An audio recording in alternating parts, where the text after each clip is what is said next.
বিয়ের কামটা করেই ফেলাইলাম, আমি না, মানছে। আসসালামু আলাইকুম, হ্যালো এভরিওয়ান, কি অবস্থা সবার? আশা করি সবাই অনেক অনেক ভালো আছেন।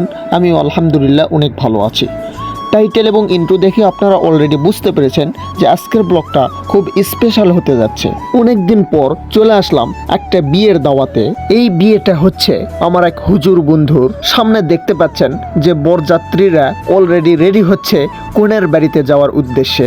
তবে এটা এমন একটা সময় যে সময়টা কেউ অলরেডি রেডি হয়েছে, কেউ আগে থেকেই রেডি হয়ে আছে, অথবা কেউ এখনও রেডি হয়নি, আসেনি, আসেনি, এই তাড়াহুড়া, এটা সব ক্ষেত্রে এটা হয়ে থাকে। যাই হোক গাইস, তারা চলে গেল মাইক্রো বাসেতে করে, আর আমরা চলে যাচ্ছি মোটর সাইকেল নিয়ে।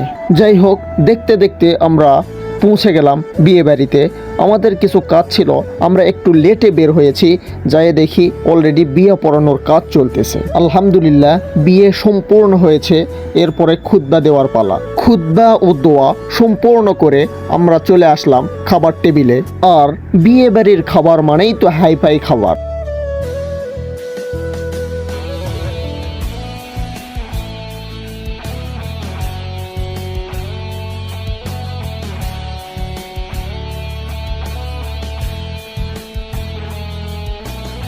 আলহামদুলিল্লাহ খাওয়া দাওয়া শেষ করে আমরা চলে আসলাম বাহিরে ঘোরাঘুরি করার জন্য। কিছুক্ষণ অপেক্ষা করার পরে অলরেডি বর এবং কন্যাকে বিদায় দেওয়া হচ্ছে। এই বিদায়ের এই মুহূর্তটা মেয়েদের জন্য অনেক কষ্টের একটা মুহূর্ত। শুধু তাই না, তার পিতামাতার জন্যও কষ্টের একটা মুহূর্ত।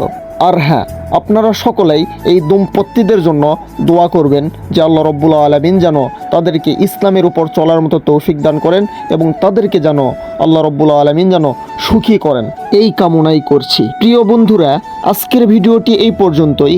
দেখা হবে পরবর্তী কোনো ভিডিও নিয়ে। সে পর্যন্ত আপনারা সকলেই ভালো থাকেন, সুস্থ থাকেন। আল্লাহ হাফেজ, আসসালামু আলাইকুম।